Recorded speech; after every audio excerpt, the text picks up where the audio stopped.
Salga de mi casa ahora. Mi nuera arrojó todas mis cosas a una bolsa de basura, echándome de la casa que mi esposo y yo construimos con toda una vida de sacrificios. 6 meses después, me enviaron 50 mensajes. ¿Dónde está mamá? Pero ya era demasiado tarde para remediarlo. Me alegra que estés aquí. Quédate hasta el final y dime desde qué ciudad ves mi historia. Quiero saber hasta dónde ha llegado. Subí al autobús nocturno de Ciudad de México rumbo a Tampico, con la maleta pesada a mi lado, llena de documentos del proyecto de consultoría educativa que acababa de terminar. En el bolso, llevaba cuidadosamente envueltos unos regalitos que compré a la carrera en el mercado de la Merced. Un pañuelo de seda para Dulcy, unos caramelos de sal y chile para Gerardo, y una muñequita de madera diminuta para la sobrina de Cortés. Me sentía ligera, imaginando la cara de mis hijos al verme llegar, como cuando eran pequeños y se aferraban a mí llamándome la mejor mamá del mundo. Sonreí y le mandé un mensaje a Cortés, mi hijo mayor. Mamá va de regreso, hijo. Traigo regalos para todos. No hubo respuesta, pero pensé que seguramente estaba ocupado. El chófer puso un viejo bolero, con la voz ronca de Chabela Vargas resonando, llevándome de vuelta a aquellos días con Roberto, mi esposo. Miré por la ventana, las luces de la calle pasaban rápido, difusas en la oscuridad. El paisaje era familiar, pero en mi interior sentía una emoción extraña, como si algo me estuviera esperando en casa. Cerré los ojos e imaginé a todos reunidos en la cocina. Cortés preparando café, Dulcy contando sobre su trabajo, y Gerardo, el más pequeño y travieso, haciendo que me riera con sus bromas tontas. Quería contarles sobre mi viaje, sobre los maestros que conocí, sobre el proyecto que podría cambiar la forma en que los niños de Tampico estudian. Quería ver en sus ojos ese orgullo que Roberto me mostraba cada vez que lograba algo importante. El taxi que me llevó desde la terminal se detuvo frente a la reja de la casa, con la luz amarilla del farol iluminando el viejo portón de hierro. Bajé la maleta, le pagué al taxista y miré alrededor. El portón estaba cerrado, pero lo que me hizo detenerme fue el montón de bolsas negras de basura amontonadas justo en la entrada. Eran decenas, unas sobre otras, bloqueando el paso. Murmuré para mí, preguntándome si mis hijos habrían hecho limpieza y tirado tantas cosas. Pero, ¿por qué dejarlas justo en la entrada? Me acerqué, empujando la maleta entre las bolsas, tratando de ver si había alguien en la casa. Todo estaba en silencio. Solo una débil luz salía de la sala. Una ráfaga de viento nocturno abrió una de las bolsas. Me agaché para cerrarla y sentí que el corazón se me detenía. A la luz tenue vi un portarretratos asomando. Era nuestra foto de boda, la de Roberto y mía, con el vidrio roto, dejando ver nuestras sonrisas jóvenes de aquel día. Lo tomé con manos temblorosas. El olor a humedad de las cosas viejas me golpeó. Moví otras bolsas, revisando, y sentí que algo me apretaba el pecho.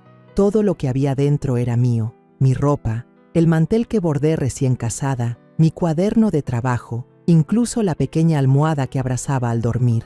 Todo metido en bolsas negras como si no valiera nada.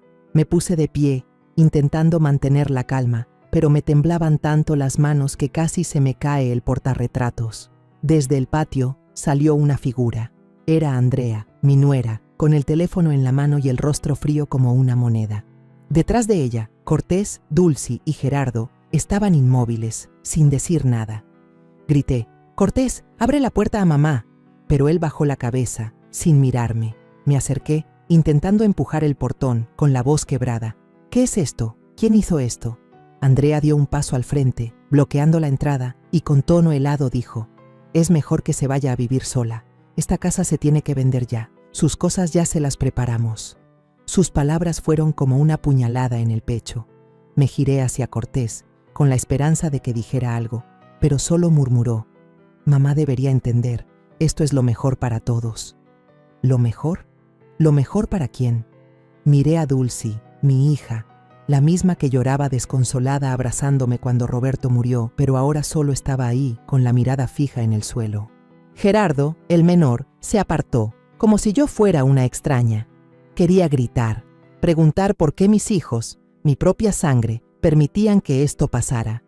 Pero la garganta se me cerró y solo pude decir: «Abre la reja, deja que mamá entre a hablar». Andrea no se movió. Dulcy dio un paso adelante y por la rendija de la reja me pasó un fajo de papeles con voz apurada. «Firme aquí, para resolverlo rápido».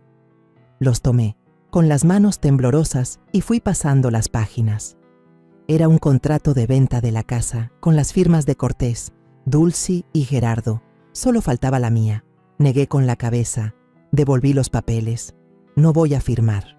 Esta es la casa de mamá y de su papá».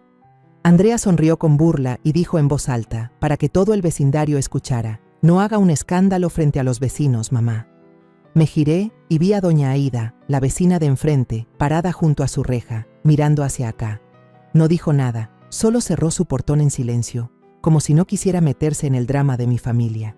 De pronto, Gerardo salió cargando otra bolsa de basura y la tiró al suelo. Una pequeña caja de madera, donde guardaba el reloj de bolsillo y las cartas de Roberto, rodó fuera.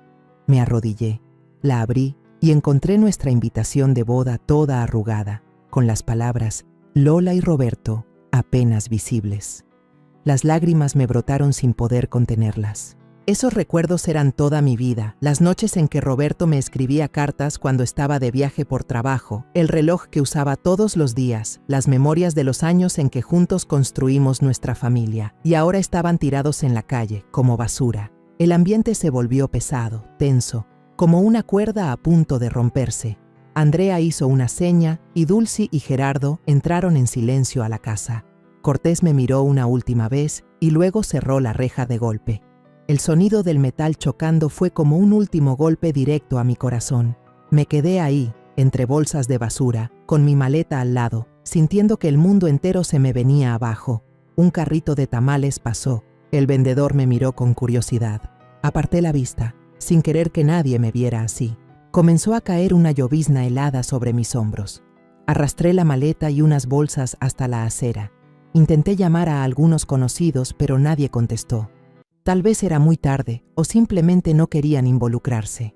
Me quedé parada bajo la tenue luz del alumbrado, sintiendo que ya no tenía a dónde ir. Mi casa, donde crié a mis hijos, donde Roberto y yo reímos tantas veces, ahora estaba cerrada, expulsándome.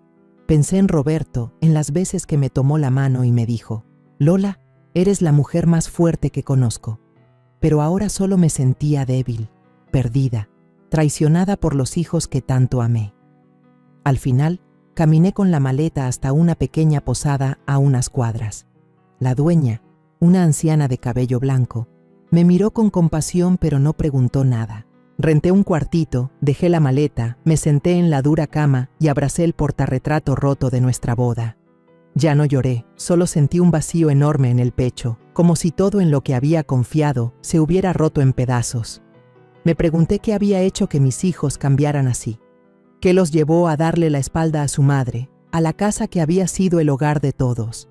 Cerré los ojos, tratando de dormir, pero la imagen de la reja cerrándose de golpe se repetía una y otra vez, como una herida que no deja de sangrar. A la mañana siguiente, el sol ya estaba alto y el calor caía sobre la calle familiar de Tampico, donde alguna vez creí que estaría mi hogar para siempre. Me paré frente al portón, con la mano apretando la pequeña maleta, todavía aferrada a la esperanza de que lo de ayer solo hubiera sido una pesadilla. Quería ver a mis hijos, sentarme con Cortés, Dulcy y Gerardo, para entender por qué me hicieron eso. Me decía a mí misma que debía ser un malentendido, que aún podía hablar con ellos, como cuando los calmaba de niños si se peleaban. Pero, en el fondo, una sensación de inquietud crecía, como si estuviera por entrar en una batalla para la que no estaba preparada. A lo lejos, vi a Andrea en el patio, hablando animadamente con un hombre de traje gris que sostenía un rollo de planos. Él señalaba la casa y luego escribía algo en una tabla. Me acerqué rápido, tratando de mantener la voz tranquila, y pregunté directo: «Andrea, ¿qué es esto? Sin la firma de tu madre, ¿cómo van a vender la casa?» El hombre se acomodó las gafas con torpeza, claramente sin querer meterse en problemas. Pero Andrea solo sonrió, una sonrisa fría y calculada. «Solo son trámites, mamá. ¿Por qué te alteras tanto?» Su voz era suave, pero cada palabra me atravesaba como una aguja. ¿Alterarme? Yo, que puse sudor y corazón para construir esta casa junto a Roberto, ahora me hablaban como si exagerara por algo sin importancia. Cortés apareció desde adentro, con la camisa arrugada y ojeras profundas, como si no hubiera dormido. Lo miré buscando al hijo que me abrazó llorando cuando Roberto murió. «Cortés, dime qué está pasando», pregunté con la voz temblorosa. Pero él solo me miró de reojo y dijo: «Mamá, no nos hagas quedar mal, ya aceptaste irte». ¿Aceptar? Me quedé helada, como si me hubieran abofeteado. «Nunca dije eso, Cortés. Sabes bien que jamás aceptaría vender la casa». Casi grité, pero él solo giró la cara, como si yo fuera una extraña. Dulcy salió con un montón de papeles en la mano, evitando mi mirada. «Mamá, aquí está el poder notarial. ¿Ya lo firmaste? ¿Lo olvidaste?». Su voz era plana, como recitando algo memorizado. Le arrebaté los papeles, pasé las hojas rápido, con el corazón acelerado. Había mucho texto, pero lo que me dejó helada fue la firma al final. No era mía. Era un garabato, muy distinto a mi letra ordenada. El sello notarial estaba borroso, como si lo hubieran envejecido a propósito. «Dulcy, esta no es mi firma», señalé el sello difuso con la voz quebrada. «Explícame, ¿quién hizo esto?». Pero Dulcy solo negó con la cabeza. Sacó el celular fingiendo contestar una llamada y se metió a la casa, dejándome con la pregunta en el aire. Minutos después, Gerardo llegó acompañado de un desconocido con equipo de medición. Empezaron a tomar fotos de la fachada y se metieron al patio trasero, como si ya fuera propiedad de otra persona. Traté de seguirlos para detenerlos, pero Andrea me bloqueó en la entrada. Me agarró del brazo y me jaló hacia afuera, hablando en un susurro helado. «Mamá, no armes escándalo. Los vecinos están mirando». Miré hacia el otro lado y vi a varios vecinos reunidos, fingiendo conversar, pero con la vista fija en nosotras. Doña Rosa, que siempre me traía pan dulce en las fiestas, estaba ahí con los brazos cruzados, con una mirada entre curiosa y apenada. Andrea de repente habló fuerte, como si quisiera que todo el barrio la oyera. «Nos hemos hecho cargo de ti todos estos años. ¿No es suficiente? Ahora tienes que valerte por ti misma. La mamá de mi amiga acaba de comprar una casa de descanso en la playa y sus hijos y nietos van a visitarla todo el tiempo. Es muy animado. ¿No te da vergüenza seguir dependiendo de nosotros?». Sus palabras fueron como un golpe directo al pecho. ¿Vergüenza? Yo, que me desvelé y me levanté temprano, trabajando sin descanso para criar a 3 hijos, que sacrifiqué toda mi juventud para mantener este hogar después de que Roberto muriera, ¿ahora me llaman una carga? Quise gritar, decir que yo era la que había mantenido esta casa en pie, pero la garganta se me cerró y no pude pronunciar palabra. Me estiré un poco y, mirando por la rendija del portón, vi a Cortés firmando un papel sobre el cofre del coche de un hombre de traje. Se estrecharon las manos y sonrieron como si acabaran de cerrar un gran trato. Sentí que el corazón se me rompía. Mi hijo, aquel niño que llevé en brazos, al que enseñé a amarrarse los zapatos, ahora estaba ahí, firmando para vender la casa que guardaba toda la vida mía y de Roberto. Quise correr y arrebatarle ese papel, pero los pies se me quedaron clavados en el suelo. Escuché el clic de un teléfono en algún lado. Miré de reojo y vi a un hombre levantando su celular, como si hubiera tomado una foto de la escena. Andrea ni se dio cuenta. Seguía ahí, con los brazos cruzados, mirándome como diciendo: «Ya perdiste». Me agaché a recoger unos papeles personales que habían quedado tirados en la calle, documentos de identidad, recibos viejos, incluso una foto pequeña de toda la familia cuando Gerardo era niño. Cada hoja era como un pedazo de memoria hecho trizas. El auto del hombre de traje se alejó levantando una nube de polvo. El portón de la casa se cerró de golpe. El ruido del metal chocando sonó como una sentencia final. Me quedé ahí, en la banqueta, sintiendo que todo el mundo me miraba. Un niño, de unos 10 años, pasó corriendo, se detuvo a verme y me preguntó con inocencia: ¿la echaron? Su pregunta fue como la última estocada. No respondí, solo di la vuelta y caminé hacia el carro viejo de Roberto, el que él usaba para llevarme con los niños por todo Tampico. Abrí la puerta, me senté al volante y lo tomé con fuerza, tratando de contener las lágrimas, pero cayeron igual, calientes, resbalando por mis mejillas. No lloraba por haber sido echada, ni por las palabras hirientes de Andrea. Lloraba por mis hijos, aquellos a quienes amé y por los que di todo, y que ahora estaban del otro lado del portón, viéndome como un estorbo. Conduje el coche viejo de Roberto lejos de esa calle familiar, donde los recuerdos felices ahora solo eran una herida que dolía. Las calles de Tampico se veían borrosas bajo la lluvia nocturna. Las luces de los postes se difuminaban detrás del vidrio empañado. No sabía a dónde iba, solo que debía irme de ahí, de ese lugar donde el portón de hierro se cerró en mi cara, donde mis hijos me miraron como a una extraña. Tenía las manos apretadas al volante y el corazón pesado, como si todo el mundo me hubiera dado la espalda. Quería llorar, pero las lágrimas se me habían acabado la noche anterior. Solo quedaba un vacío seco, como una cáscara marchita abandonada al borde del camino. Llegué a un estacionamiento cerca del mercado nocturno, con la esperanza de poder quedarme a dormir ahí. Pero el guardia, un anciano con un impermeable viejo, me hizo señas para que me fuera. «No se puede estacionar de noche, señora. Así son las reglas aquí». Su voz era cortante, pero no grosera. Aún así, me hizo sentir más fuera de lugar. Asentí. Le di las gracias por compromiso y seguí manejando. Al final, me detuve en un terreno baldío junto a un taller mecánico abandonado, donde la maleza cubría el camino. Recliné el asiento, tratando de encontrar una posición cómoda, pero el respaldo duro solo me dejó la espalda más adolorida. La lluvia empezó a caer más fuerte. El golpeteo de las gotas en el techo del coche cubría todos los demás sonidos, como si quisiera ahogar los pensamientos revueltos en mi cabeza. Extendí la mano y saqué de mi bolso una pequeña caja de madera, lo único que alcancé a rescatar de las bolsas de basura ayer. Al abrirla, vi el reloj de bolsillo de Roberto, con el cristal rayado pero las agujas todavía marcando el tiempo, como si su tiempo siguiera vivo. Al lado estaba nuestra invitación de boda, con los bordes doblados y el Lola y Roberto apenas visible bajo la luz del coche. Toqué la tarjeta, con los dedos temblando, recordando el día que estuvimos frente a la iglesia, cuando Roberto me tomó de la mano y me susurró: «Eres todo mi mundo». Ahora ese mundo estaba hecho pedazos y yo estaba aquí, sola, en este auto frío, bajo una lluvia que no paraba. Abracé fuerte la caja de madera, como si fuera el último hilo que me unía a aquellos días en los que aún me sentía querida. En la maleta encontré una manta delgada y gastada, la misma que usaba para tapar a mis hijos en las noches de invierno. Me la envolví para retener un poco de calor, pero el frío no venía solo de la lluvia, sino del dolor en mi pecho.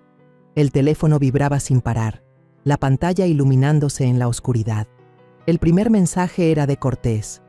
«A la edad de mamá, cualquiera ya se cuida sola. Si no pudiste, por lo menos piensa en tus hijos. Nosotros hemos cuidado de ti tantos años». Leí y releí cada palabra como un corte. ¿Cuidar de mí? ¿Qué hice yo sino sacrificar mi vida por ellos? Trabajé hasta el agotamiento. Pasé noches cosiendo para que Cortés fuera a la universidad. Vendí mi anillo de bodas para que Dulcy pudiera curarse cuando era niña. Abracé a Gerardo cuando lo molestaban en la escuela. Y ahora Cortés me llama una carga, como si nunca le hubiera dado nada. El siguiente mensaje era de Dulcy. «Mientras antes firmes, menos sufrirás». Frío y breve, como si solo quisiera terminar todo rápido. Luego Gerardo. «Andrea dice que aún hay tiempo, pero no lo dejes pasar». Volví a leer los 3 mensajes y me di cuenta de que el tono, la forma de poner puntos y comas, incluso las mayúsculas, eran idénticos. No era Cortés, ni Dulcy, ni Gerardo. Era Andrea. Pude imaginarla sentada, escribiendo cada mensaje y diciéndoles a mis hijos que los enviaran, como una obra perfectamente ensayada. Apreté el teléfono, con ganas de llamarles y gritar que no soy tan ingenua como creen. Pero me detuve, porque sabía que aunque gritara, no me escucharían. La radio del auto estaba encendida, con el locutor anunciando que la tormenta Barry estaba por llegar a Tampico. «Permanezcan en casa, eviten salir de noche». Apagué el aparato, subí la ventanilla para frenar el viento frío, pero ese frío se colaba igual, calando hasta los huesos. Cerca de la medianoche, un grupo de jóvenes con impermeables pasó por la calle, sus linternas cruzando mi coche. Uno golpeó la ventana y preguntó preocupado: ¿Está bien, señora? ¿Necesita ayuda? Negué con la cabeza, abrazando más fuerte la caja de madera y esbozando una sonrisa débil. Gracias, estoy bien. Pero no estaba bien. Solo no quería que me vieran débil, ni que nadie más me tuviera lástima. Las luces amarillas de la calle se apagaron poco a poco, quedando solo el brillo lejano de una gasolinera a unas cuadras. Intenté dormir, pero cada vez que cerraba los ojos, veía el portón cerrándose de golpe, la mirada esquiva de Cortés, la sonrisa fría de Andrea. Encendía el teléfono, miraba la hora, lo apagaba y volvía a hacerlo, como si el tiempo pudiera borrar el dolor. Pero no se detenía. Era como una bestia arañando mi interior, recordándome que mi familia, las personas que más amaba, me habían traicionado. Pensé en Roberto, en las veces que se sentaba a mi lado, hablando de su sueño de construir una casita junto al mar cuando fuéramos viejos. Él solía decir: Lola, mientras te tenga a ti, no necesito nada más. Pero ahora ya no está, y me toca enfrentar todo sola. Me pregunto, si él estuviera vivo, ¿se sentiría decepcionado de nuestros hijos? ¿Le dolería verme en la calle así? Acaricié el reloj dentro de la caja y susurré: Roberto, ¿qué harías si estuvieras aquí? ¿Qué les dirías a los chicos? Cuando estaba por amanecer, la lluvia empezó a parar, quedando solo unas cuantas gotas. Encendí el coche, el motor sonó con un traqueteo que me recordó que todo estaba viejo y cansado, incluso yo. Conduje hacia las afueras, buscando un café que abriera temprano para lavarme la cara y tomar una taza de café caliente. Me detuve en la esquina de Paseo de Montejo, donde la luz de la mañana se filtraba entre los árboles, haciendo que la calle pareciera una postal tranquila. Pero dentro de mí no había nada de paz. Entré en un pequeño café. El aroma de café tostado y pan recién hecho me envolvió como un consuelo mínimo en medio de la tormenta emocional. Pedí un café negro fuerte y unos panuchos, lo que a Roberto le gustaba comer cada mañana de fin de semana. La mesera, una chica joven con una sonrisa amplia, dejó el plato frente a mí y dijo: Cómaselo mientras está caliente. Se ve que necesita un poco de energía. Le sonreí débilmente y le di las gracias, pero me temblaba la mano al sostener la taza de café. No tenía hambre, solo quería quedarme ahí, rodeada de desconocidos, para olvidar por un momento que mi propia familia me había echado a la calle.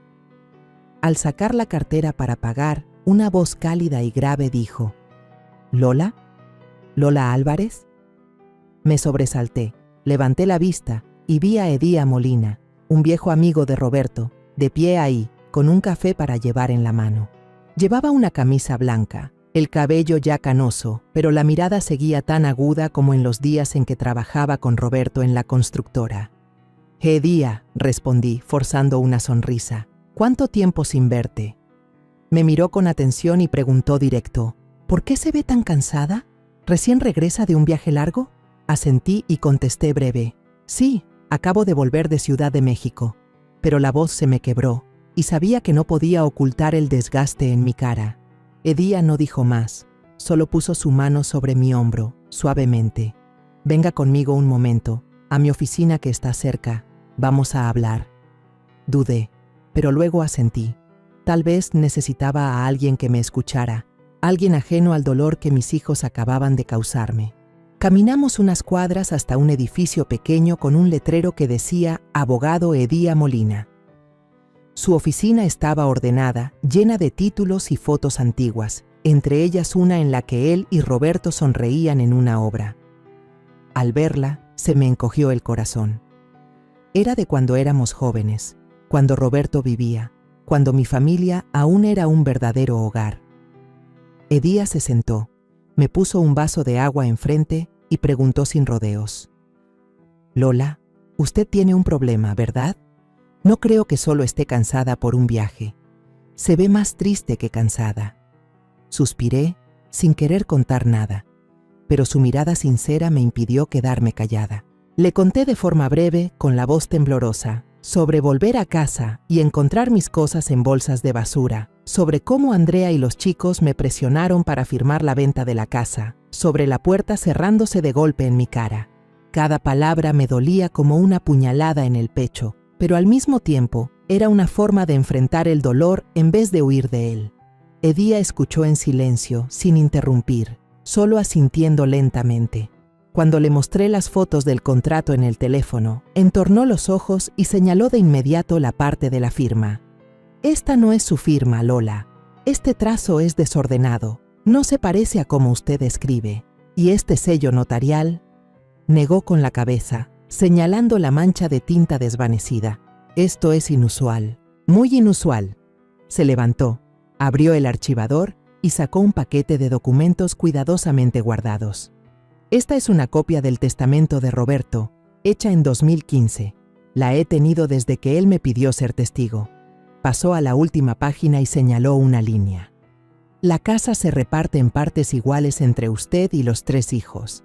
Cualquier transacción de traspaso requiere su firma, con la certificación de un notario legal. Miré el testamento y vi la letra ordenada de Roberto, y sentí que las lágrimas me quemaban los ojos. Él pensó en mí, en toda la familia, incluso sabiendo que le quedaba poco tiempo.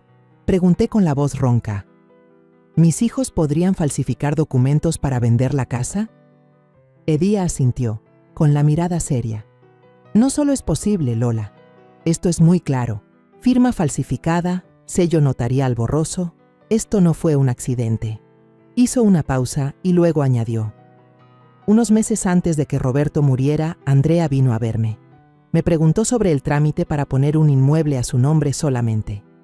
Le dije claramente que no era posible, a menos que contara con su firma.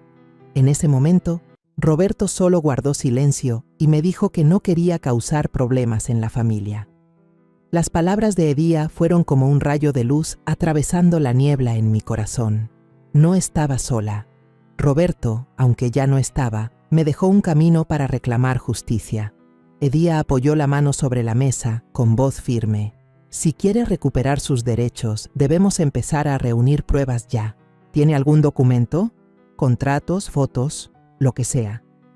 Asentí y saqué de mi bolso una memoria USB con fotos del contrato y mensajes de mis hijos.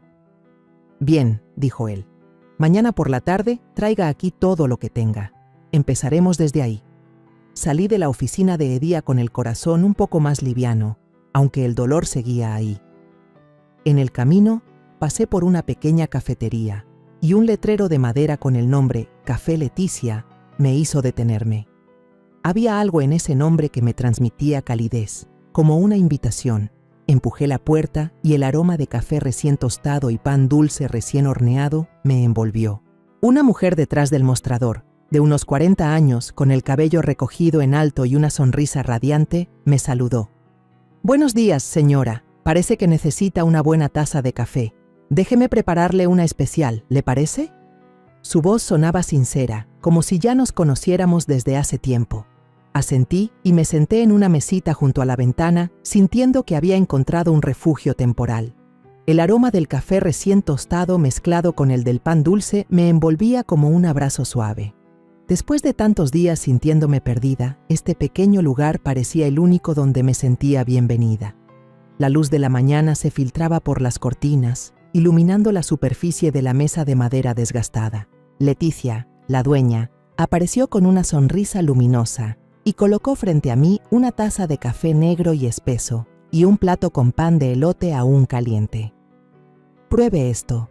Lo horneé esta mañana», dijo con una voz cálida, como hablando con una vieja amiga. Asentí agradecida. Di un sorbo al café y el sabor amargo y familiar se extendió por mi boca, aliviando un poco mi cansancio.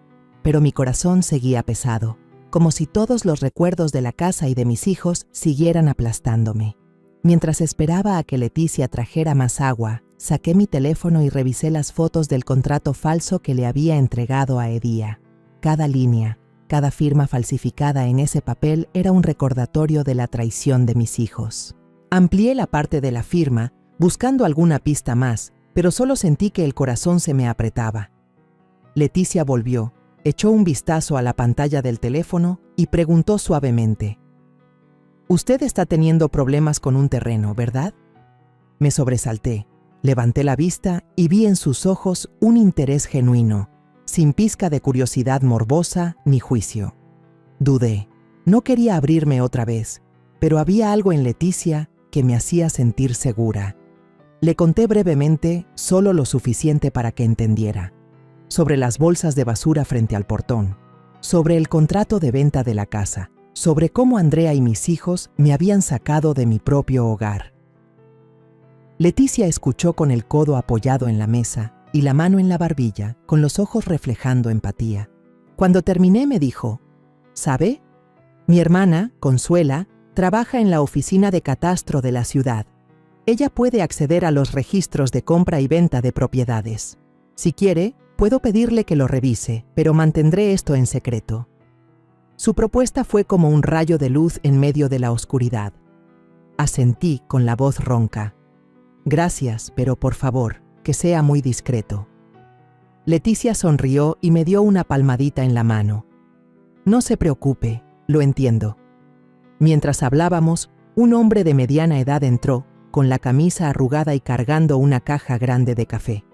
«Hola, Leticia, dame un negro como siempre», Zrenia dijo en voz alta, y luego me miró entrecerrando los ojos. «Qué coincidencia, volver a verla aquí». Me quedé desconcertada, tratando de recordar, pero no lo reconocí. Al notar mi confusión, él sonrió. «Soy Santos, chofer de camión. Suelo estacionar cerca de su casa. Ese día la vi a usted y a sus hijos. Parecía que discutían». Se rascó la cabeza, como si le diera pena. Estaba grabando un video para revisar la carga y sin querer capté el momento en que discutía con una muchacha frente al portón. Cuando volví al trabajo, me di cuenta de que no había apagado la cámara. El corazón me dio un vuelco. Esa muchacha tenía que ser Andrea. ¿Todavía tiene ese video?, pregunté con urgencia. Santos asintió, sacó su teléfono, deslizó un par de veces y me lo mostró. La imagen era clarísima. Cortés firmando papeles sobre el cofre de un auto de un hombre de traje, Andrea bloqueando la entrada y yo sola en la acera, intentando recoger papeles esparcidos. Incluso se veía la placa del auto de ese hombre. Casi no podía respirar. Sentía dolor al ver esa escena, pero también una chispa de esperanza. Esto era la prueba que necesitaba para demostrar la verdad. Leticia intervino, emocionada. «Santos, pon de nuevo el video para que doña Lola lo guarde». Santos asintió y me pasó el teléfono. Saqué una memoria USB de mi bolso, copié el video con cuidado y lo guardé en un sobre sellado. «Gracias, Santos», le dije con la voz entrecortada. «No sabe lo importante que es esto para mí». Él sonrió con timidez. «Solo fue de casualidad, no se preocupe. Si necesita que declare, llámeme». Sus palabras eran simples, pero para mí fue como una mano que me sacaba del pozo. Leticia tomó su teléfono y llamó a su hermana. «Consuela, ¿tienes un momento? Necesito que me ayudes con algo urgente».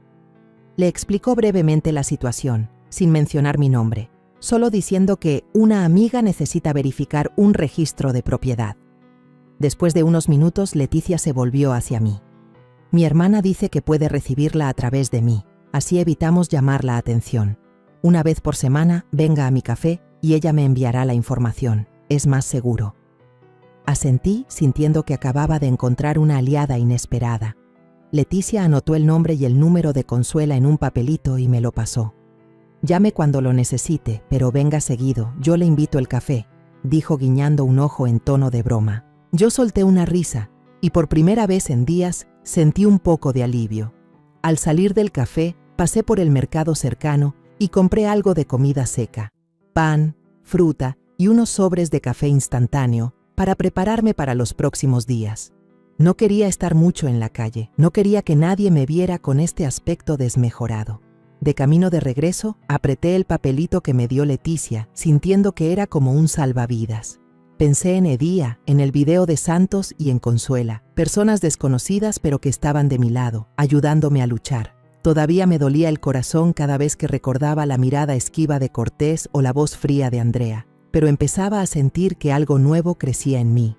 No era rabia, era determinación. Regresé al coche viejo donde había dormido y me quedé ahí un rato, mirando la calle vacía. Abrí la caja de madera de Roberto, saqué la invitación de boda y alicé los dobleces. Amor, susurré, estoy buscando el camino de regreso. Estarías orgulloso de mí, ¿verdad? Sonreí, no con felicidad, sino con la sonrisa de alguien que acaba de encontrar un poco de luz en medio de la oscuridad. Sabía que el camino por delante sería largo, pero por primera vez sentí que no estaba sola. Salí de Tampico en silencio, como una sombra que atraviesa calles conocidas. No quería que nadie me viera, no quería que ninguna mirada de lástima o curiosidad me alcanzara. Renté un cuarto pequeño en un pueblo costero a unas horas de camino, donde nadie sabía quién era yo. El cuarto era sencillo, con una cama vieja, una mesa de madera húmeda y un ventilador de techo que sonaba cada vez que giraba. Pero para mí era un refugio, un rincón para respirar y juntar los pedazos de mi vida. Puse la caja de madera de Roberto sobre la mesa, junto a la maleta con algunas mudas de ropa y documentos importantes. Cada noche, el ruido del ventilador era como una canción de cuna triste, recordándome que estaba sola, pero también despertando en mí una nueva decisión. No dejarme vencer. Cada mañana iba al mercado de pescado cerca de la playa, donde el olor a sal y el sonido de las olas me hacían sentir un poco mejor. A veces me sentaba en un pequeño comedor, pedía un plato de pescado asado y un café negro, escuchando a los pescadores hablar de la vida. Una vez, una señora mayor me miró y preguntó, ¿de dónde viene que se ve tan triste? Yo solo sonreí y respondí, de muy lejos, señora. No quería contar nada, no quería que supieran que huía del dolor que me causó mi propia familia. Después del desayuno, volvía al cuarto y abría la copia del testamento de Roberto que me dio Edía. Leía cada línea, cada palabra, como si buscara ahí una explicación de lo que había pasado. Roberto había escrito claramente, la casa era mía y de los hijos, para repartir en partes iguales. Él pensó en mí, en el futuro, pero mis hijos habían olvidado eso. Unos días después, mi teléfono vibró. Era un mensaje de Leticia. Lola, Consuela ya tiene noticias. Consiguió el contrato de compraventa de la casa. Hay algo raro, deberías verlo. El corazón me dio un vuelco. Llamé de inmediato a Leticia, y ella me contó que Consuela había encontrado una cláusula en el contrato donde el dinero de la venta se transfería directamente a la cuenta de Andrea, sin repartirse entre Cortés, Dulcy y Gerardo, como me habían dicho. Andrea lo tenía todo calculado, dijo Leticia con indignación. Consuela dice que te va a mandar más documentos, pero ten cuidado, no dejes que se sepa esto. Le agradecí, guardé el teléfono y de inmediato imprimí todos los documentos en una pequeña papelería cerca del mercado. Los guardé con cuidado en una bolsa impermeable, escondida en el cajón del armario, como si fuera mi último tesoro.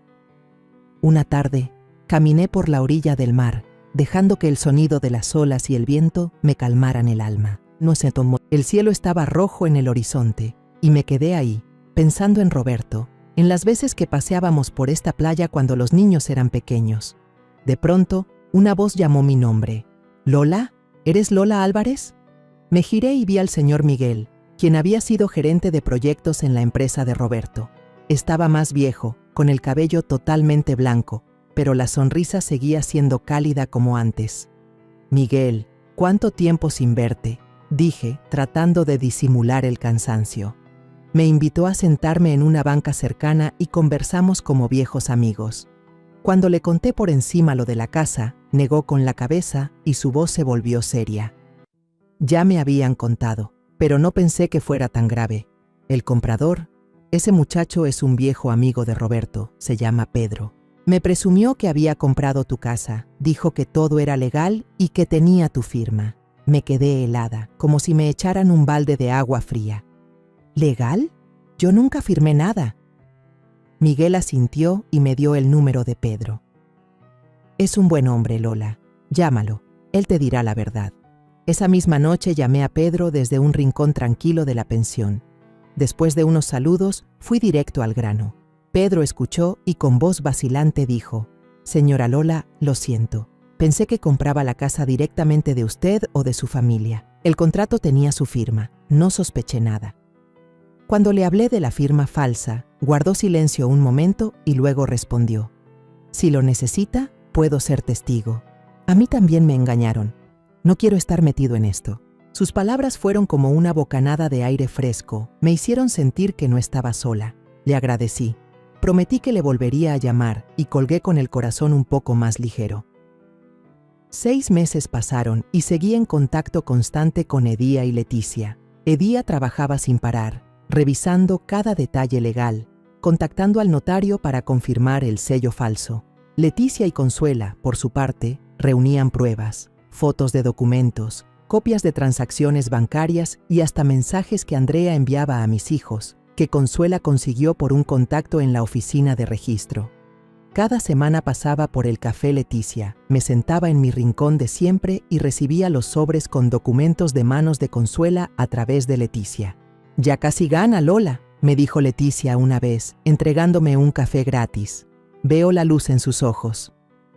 Sonreí, pero en el fondo sabía que no solo luchaba por la casa, sino por mi dignidad y por todos los años que sacrifiqué por mi familia. Todos los documentos, el testamento de Roberto, el video de Santos, la declaración de Pedro, los organizamos Edía y yo en un tomo grueso, sellado y numerado.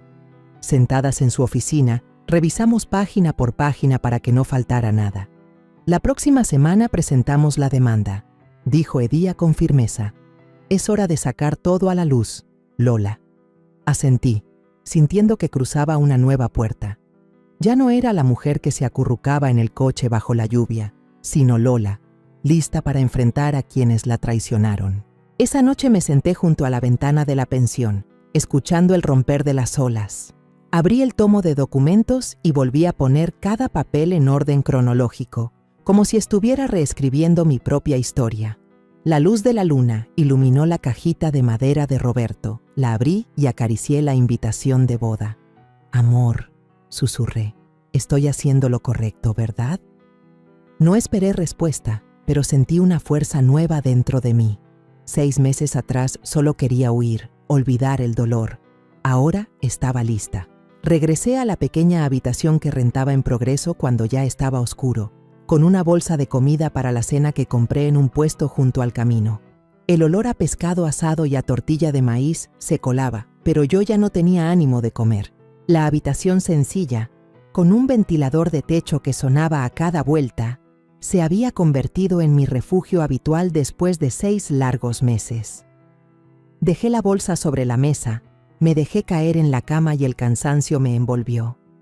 En solo unos días más, Edía presentaría la demanda, y yo sabía que esta pelea estaba a punto de llegar a un punto decisivo.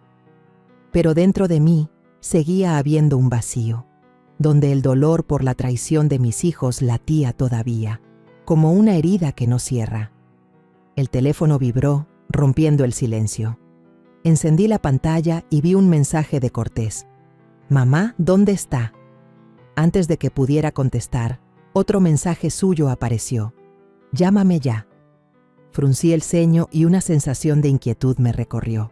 Cortés nunca me había escrito con ese tono urgente. Entonces Dulcy mandó: «Necesito hablar urgente. No es sobre la casa». Sus palabras eran cortas, pero había algo que hizo que mi corazón latiera más rápido. Menos de 1 minuto después, Gerardo escribió: «Es algo serio, relacionado con dinero. Véame ya».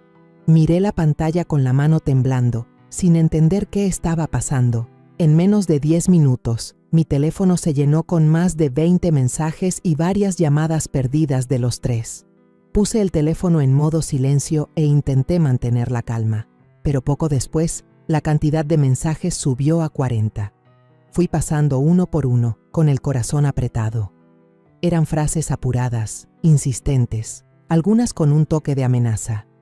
«No haga que las cosas empeoren», escribió Cortés. «Usted no entiende, esto es muy serio», dijo Dulcy. Pero en medio de todos, un mensaje de Gerardo me dejó helada. «Si Andrea desaparece de verdad, no tenemos cómo pagar la deuda con esos tipos». Lo leí otra vez, sintiendo que cada palabra me cortaba por dentro. ¿Quiénes eran esos tipos? ¿Andrea desaparecida? Guardé de inmediato el mensaje, tomé una captura de pantalla y se la mandé a Edía con una frase corta: Algo pasa.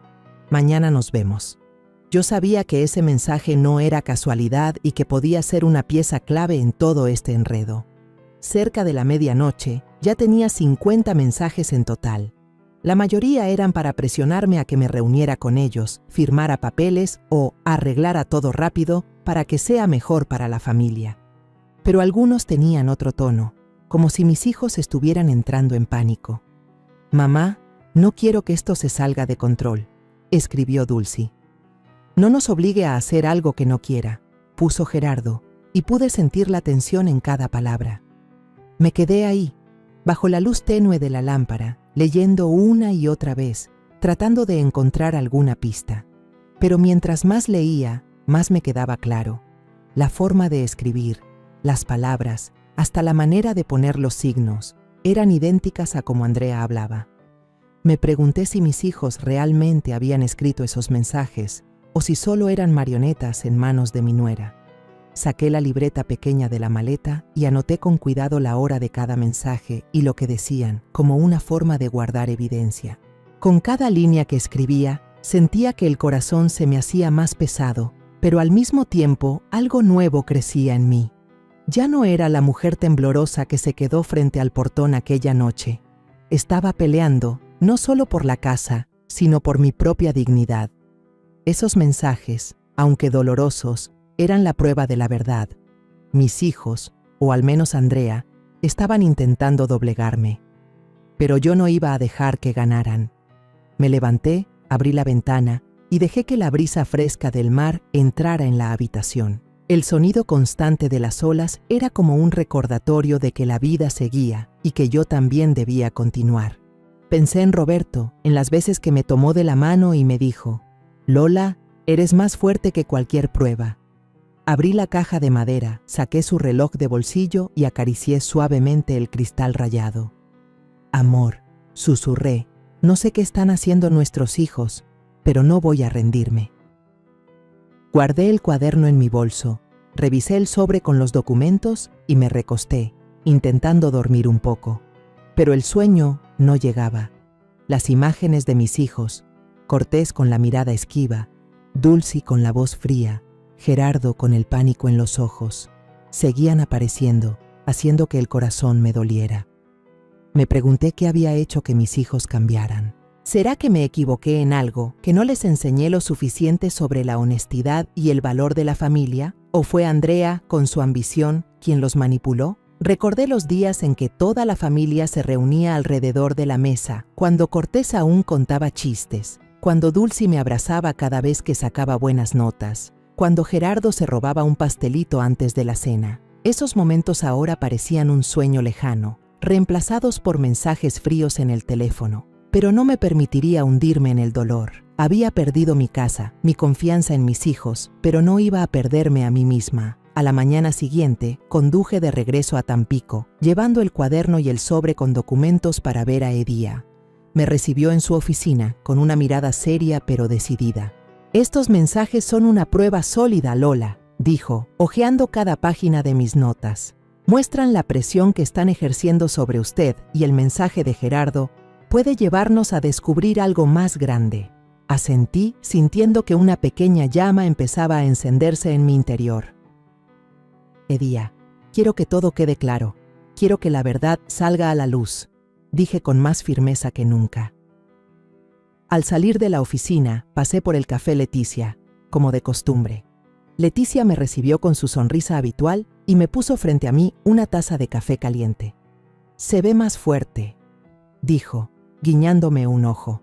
Sonreí, y por primera vez en muchos meses sentí que esa sonrisa salía de verdad de mi corazón. «Gracias, Leticia», respondí. «No sabes cuánto me has ayudado». Ella me dio una palmadita en la mano. «Usted lo va a lograr, Lola. Yo creo en usted». Sus palabras fueron como una brisa fresca que aligeró un poco la carga que llevaba. Me quedé ahí, sorbiendo el café, mirando la calle llena de vida. Pensé en los días que venían, en el juicio, en lo que tendría que enfrentar. Pero esta vez no tenía miedo. Tenía a Edía, a Leticia, a Santos y a Pedro. personas que antes eran desconocidas pero que ahora eran mis aliados. Y sobre todo, me tenía a mí misma, a Lola, la mujer que una vez cayó pero que ahora se estaba levantando, paso a paso. Guardé el teléfono en mi bolso, me puse de pie y salí del café, con una nueva sensación. No era ira, sino libertad. Sabía que sin importar el resultado, estaba en el camino correcto. A la mañana siguiente, fui a un restaurante familiar cerca de la terminal de autobuses de Tampico, donde había quedado de verme con Cortés, Dulcy y Gerardo. Llegué temprano, elegí una mesa escondida en la esquina, desde donde podía ver la entrada sin que me notaran. El lugar era pequeño, con olor a café y el chisporroteo de la plancha, pero ese ambiente cálido no lograba calmar mi corazón. Me senté allí, apretando el vaso de agua, con el alma pesada. No sabía qué dirían mis hijos, pero después de decenas de mensajes anoche, sentía que había llegado el momento de enfrentar la situación. No para salvar la relación familiar, sino para ver la verdad, por dolorosa que fuera. Acaricié el anillo de bodas en mi mano y le susurré a Roberto: «Amor, hoy necesito tu fuerza». Cortés fue el primero en llegar, con la camisa arrugada y las ojeras marcadas como si no hubiera dormido en días. Jaló una silla y se sentó frente a mí, sin saludar, sin mirarme a los ojos, solo con la cabeza baja mirando la mesa. Quería hacerle miles de preguntas, pero me contuve, esperé. Dulcy entró justo después. Su ropa de oficina de siempre ahora se veía fuera de lugar, con el cabello despeinado y la cara sin maquillaje. Se sentó, agarrando con fuerza el borde de la mesa, evitando mi mirada. Gerardo fue el último, con el rostro pálido, la chaqueta manchada de barro, como si hubiera corrido desde algún lugar. Mis 3 hijos estaban ahí sentados, pero nadie decía nada. El aire estaba pesado, como si todos estuviéramos esperando una tormenta. Pedí café para los 4, pero nadie tocó la comida. Finalmente Cortés habló, con la voz ronca. Andrea se fue. Se llevó todo el dinero de la venta de la casa. Sus palabras fueron como un golpe en el pecho. Lo miré, tratando de mantener la calma, y pregunté: ¿todo? ¿El dinero de la casa de tu madre, de toda la familia? Dulcy intervino, con la voz temblorosa. También nuestra parte. Ella prometió repartirlo, pero cuando el nuevo dueño transfirió el dinero, Andrea lo agarró todo y desapareció. Me quedé inmóvil, no por sorpresa, sino por la ola de decepción. Yo ya sospechaba de Andrea, pero no pensé que llegaría tan lejos, engañando incluso a mis hijos. Gerardo, el menor, que casi nunca hablaba, de pronto dijo: «Estoy endeudado hasta el cuello, mamá. Di un anticipo para abrir un bar, pensando que recibiría mi parte del dinero de la casa. Ahora». Se detuvo, agachó la cabeza, entrelazando las manos. Miré a mis 3 hijos, los que había criado y por quienes sacrifiqué mi vida, ahora sentados, asustados por haber sido traicionados por la persona en la que confiaban. Pero no sentí lástima, solo un dolor profundo.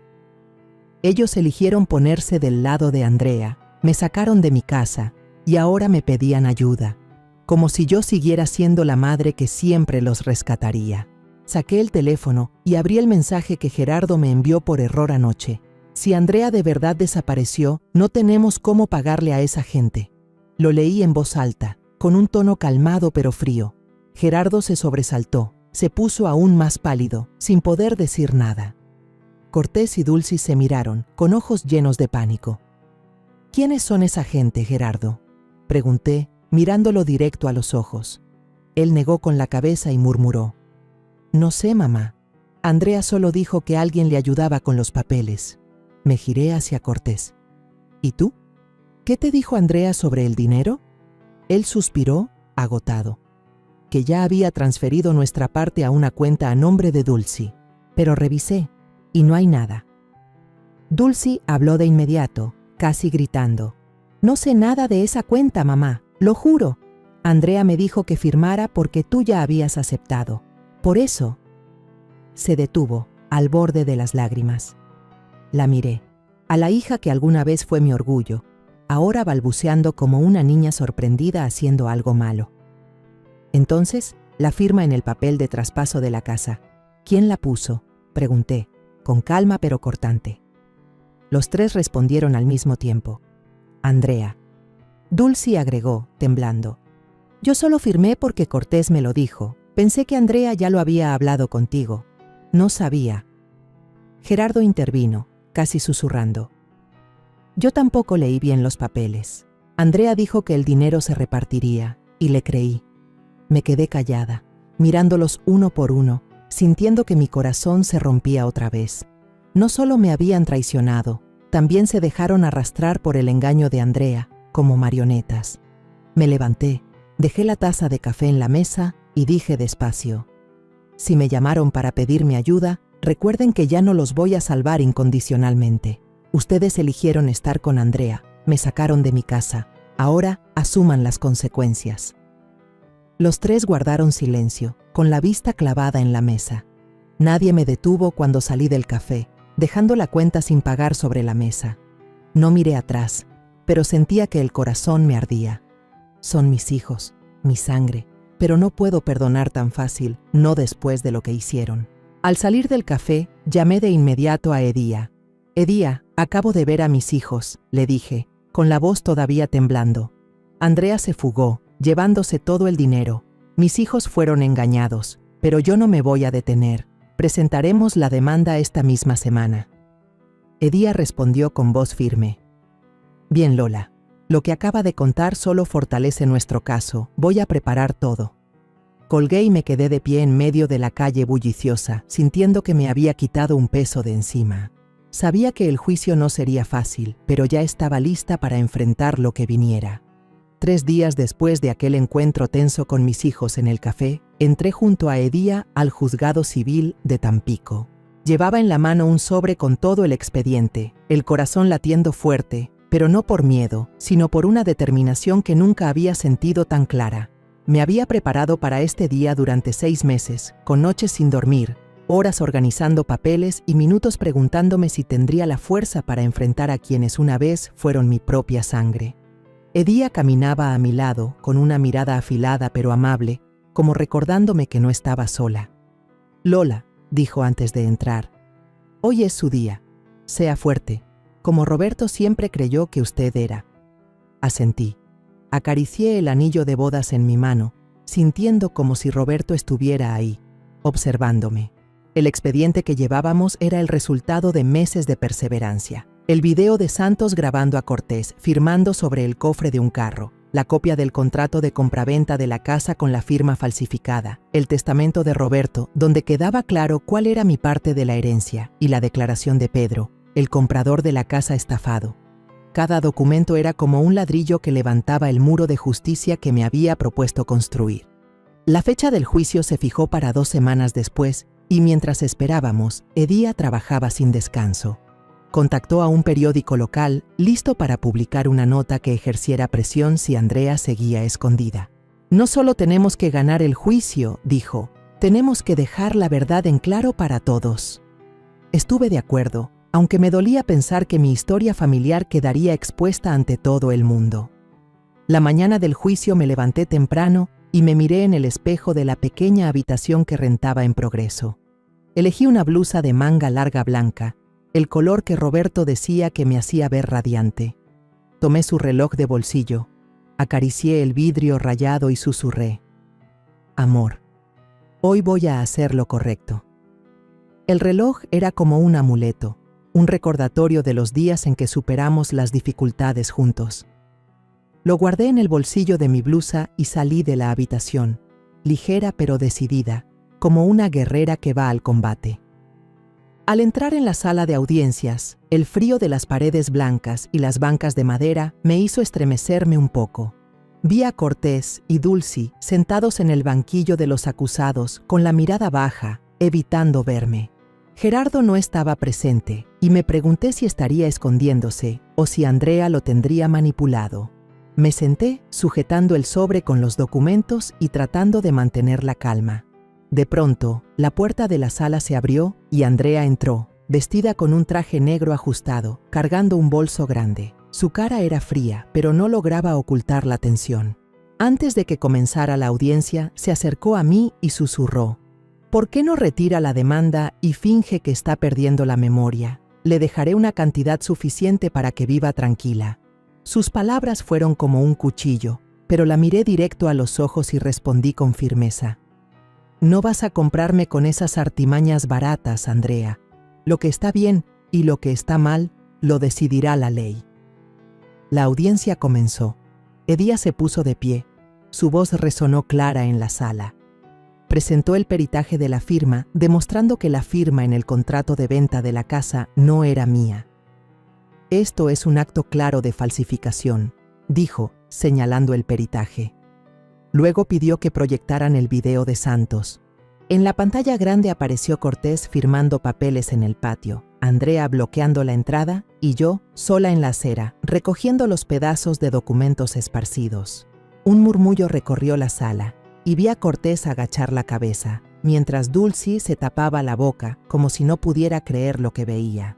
Pedro, el comprador de la casa, subió al estrado de testigos. Declaró que confiaba en que el contrato era legal, que Andrea le había asegurado que yo estaba de acuerdo en vender la casa. No sabía que la firma era falsa, dijo, con voz sincera. Si lo hubiera sabido, no habría participado. Su testimonio fue como un martillazo, dejando clara la mentira de Andrea.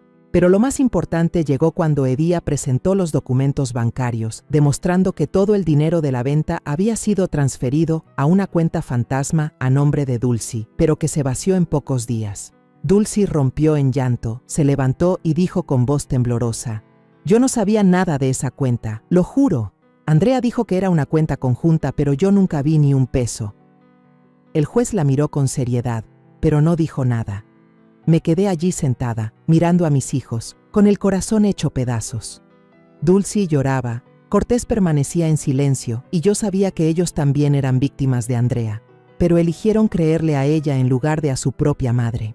El juez ordenó congelar temporalmente el dinero restante y devolverme la parte de la propiedad que me correspondía según el testamento de Roberto. Cuando la policía escoltó a Andrea fuera de la sala para investigarla por falsificación y fraude, no me miró. Solo agachó la cabeza y salió en silencio. Sentí alivio, pero no fue una victoria, sino la sensación de quitarme un peso que había cargado durante meses. Al salir de la sala, vi a Cortés sentado en las escaleras del tribunal con la cabeza entre las manos. Levantó la vista con la mirada vacía y murmuró: lo perdí todo, mamá. Me detuve, mirando al hijo que alguna vez fue mi orgullo, pero no le respondí. No podía consolarlo, no después de lo que hizo. Seguí caminando, dejándolo con su propio remordimiento. De camino a casa, llamé a Leticia y le conté brevemente sobre la audiencia.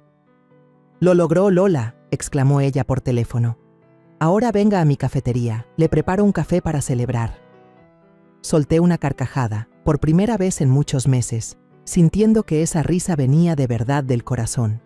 Unos meses después de la audiencia, recuperé la parte legal de mis bienes. No era tanto dinero como antes, pero para mí era un nuevo comienzo, una oportunidad para reconstruir mi vida desde las ruinas. Decidí vender esa parte de la propiedad, sin dudarlo, y con el dinero compré una pequeña casa blanca en las afueras, cerca del Mar de Progreso.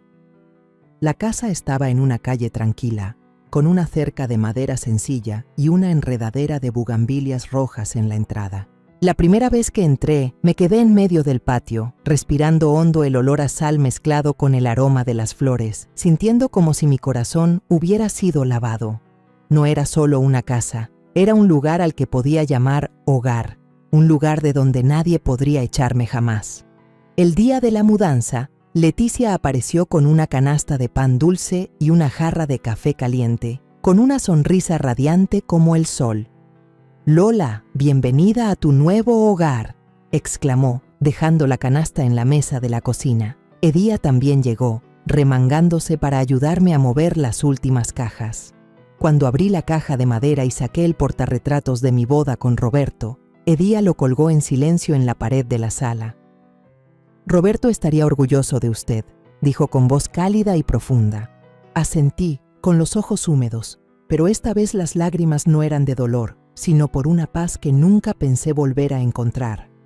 decidí usar una parte del dinero para crear el fondo Volver a Empezar, para mujeres mayores que han sido rechazadas o se han quedado sin hogar, como me pasó a mí. Quiero que sepan que, aunque la vida sea dura, siempre hay un camino para levantarse. En la inauguración del fondo, en un pequeño salón en Tampico, Leticia y Edía estaban a mi lado, como compañeros indispensables. Lo inesperado fue que Pedro, el comprador de mi antigua casa, también vino. Me dio la mano y dijo: «Doña Lola, vengo a apoyar. Usted me recuerda a mi madre, una mujer fuerte». Sus palabras eran sencillas, pero me calentaron el corazón. Miré a mi alrededor, vi rostros desconocidos pero llenos de bondad, y supe que había elegido el camino correcto. Cortés, después de divorciarse de Andrea, empezó a visitarme seguido. Venía con palabras torpes, a veces con una bolsa de fruta o una caja de pan. «Mamá, lo siento», dijo Cortés una vez sentado en el porche, con la mirada llena de arrepentimiento. No respondí, solo asentí, porque sabía que el perdón toma tiempo. Dulcy a veces mandaba mensajes para saber cómo estaba, frases cortas pero más sinceras que antes. «Mamá, ¿cómo está? Voy a pasar cuando pueda».